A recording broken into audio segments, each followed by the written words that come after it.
The book is about Gulf South Asians. These are South Asians, specifically from India and Pakistan, who are coming to Canada via the Gulf countries. So the book illustrates what can happen to a group of highly skilled professional immigrants. They come to Canada, but then they get devalued of their educational qualifications, their licenses, their work experiences. And they also most of them face discrimination in the labor market as racialized immigrants.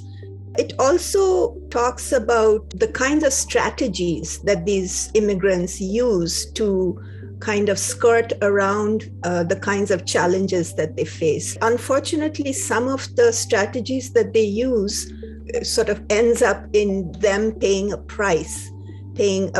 social price in terms of health and so on, because many of them end up living away from their loved ones.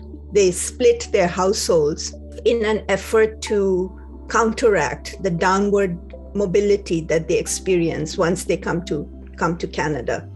I think anecdotally, we know that many immigrants coming today to Canada are the cream of the crop. They are quote unquote designer immigrants. But then what happens is they get devalued of these skills and education that they're bringing with them. And then they become underemployed, unemployed. But this book concretely documents that process. Many of these immigrants, what they're doing is they're not staying put in Canada when they face this kind of devaluation in Canada. They go back. And particularly the men would go back to the Gulf country to work.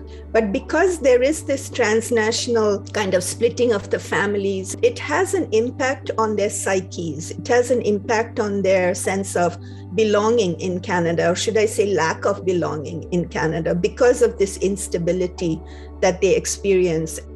I want readers to feel and to understand and to empathize with the sacrifices that many migrant families make in order to remain in Canada.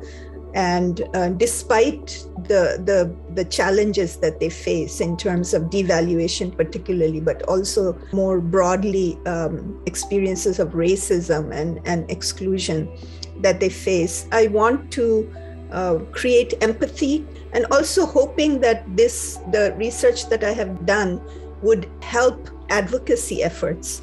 The injustice of how international education and qualifications get discounted, get devalued.